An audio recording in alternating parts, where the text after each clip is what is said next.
चुनाव ये सिर्फ नंबरों का खेल नहीं होते, ये जनता की आवाज हैं, एक इशारा।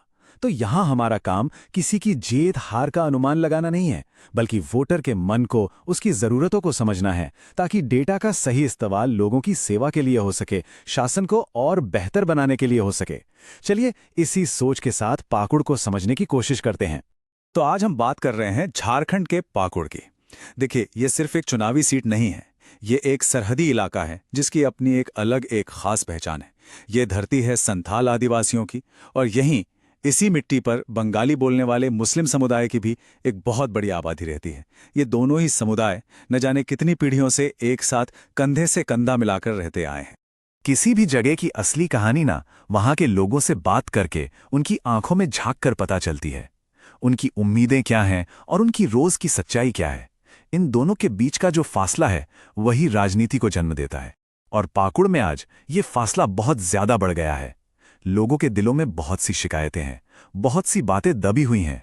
जो सबसे बड़ी शिकायत है, जो लोगों को सबसे ज्यादा चुभती है, वो है बिजली की। और ये कोई आज की समस्या नहीं है, ये एक ऐसा जख्म है जो सालों से रिस रहा है। हालात इतने खराब हो गए कि जुलाई 2024 में लोगों के सब्र का बांध टूट गया और उन्होंने हाईवे जाम कर दिया। आप सोचिए, यह सिर्फ एक धरना प्रदर्शन नहीं था, ये लोगों की बेबसी थी, उनकी हताशा की आवाज थी। पर कहानी सिर्फ बिजली पर आकर नहीं रुकती। इसके अलावा भी कई परेशानियां हैं। वो गांव की कच्ची सड़कें जो जरा सी बारिश में ही शहर से कट जाती हैं। केंद्र सरकार की बड़ी बड़ी योजनाएं, जैसे कि प्रधानमंत्री आवास योजना हो या जल जीवन मिशन, जो कागजों से उतरकर जमीन तक पूरी तरह पहुंच ही नहीं पाती। और तो और स्वास्थ्य और शिक्षा जैसी बुनियादी चीजों के लिए भी लोगों को संघर्ष करना पड़ता है। अब इन विकास की चुनौतियों के साथ साथ एक और कोशिश हो रही है, समाज के ताने बाने को तोड़ने की। जैसा मैंने कहा, यहां आदिवासी और मुस्लिम समुदाय हमेशा से साथ रहे हैं, लेकिन अब एक नई कहानी फैलाई जा रही है, बांग्लादेशी घुसपैठियों की। इसका मकसद साफ है, उन दो समुदायों के बीच अविश्वास और डर पैदा करना, जिन्होंने हमेशा एक दूसरे का हाथ थामे रखा है। और फिर जुलाई 2024 में केकेएम कॉलेज में घटना हुई, जब प्रदर्शन कर रहे छात्रों पर पुलिस की ज्यादती के आरोप लगे। इस एक घटना ने, आप कह सकते हैं, आग में घी का काम किया।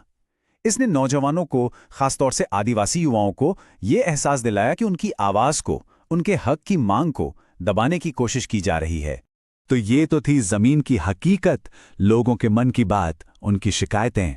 अब चलिए इन सब भावनाओं को आंकड़ों के तराजू पर तौलते हैं, क्योंकि चुनाव के नतीजे सिर्फ ये नहीं बताते कि कौन जीता कौन हारा। वो एक जागरूक समाज की तरफ से भेजे गए कई गहरे इशारे होते हैं। पहला इशारा देखिए, वोटिंग का प्रतिशत। 2024 में पाकुड़ के 76% से ज्यादा लोगों ने वोट डाला।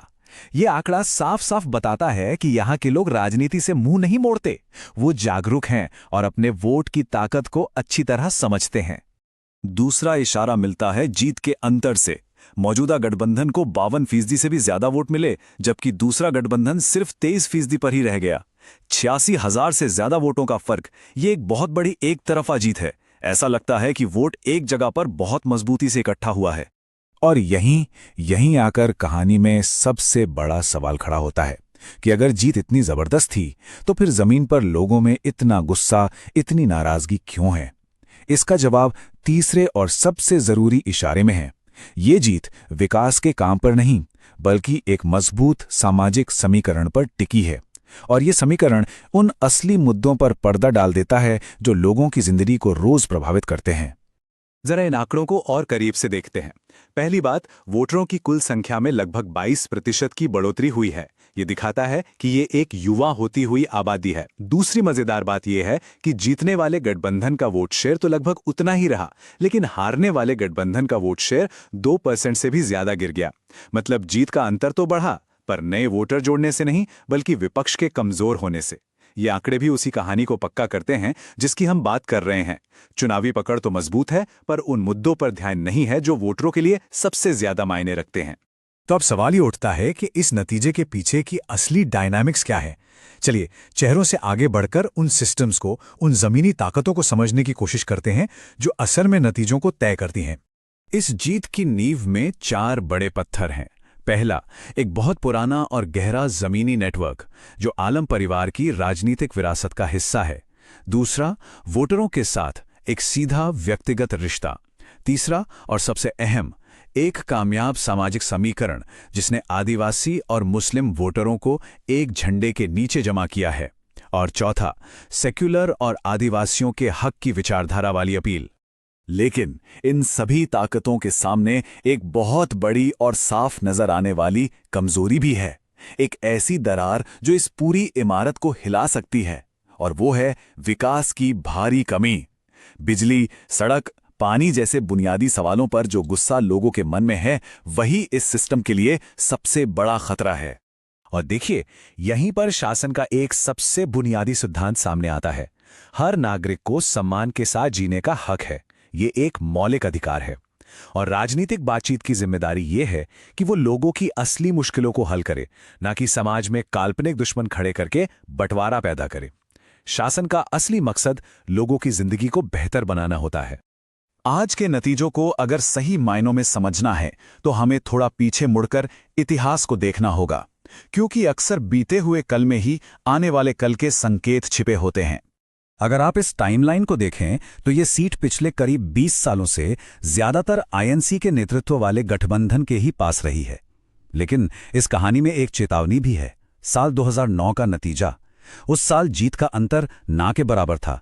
ये हमें याद दिलाता है कि कोई भी गढ़ हमेशा के लिए अजय नहीं होता। अगर जनता की आवाज को अनसुना किया जाए तो वो बदलाव लाने में देर नहीं लगाती। और ये चार्ट देखिए, ये जीत के अंतर की कहानी को और भी साफ कर देता है। 2014 के बाद से जीत का मार्जिन लगातार बढ़ता ही गया है।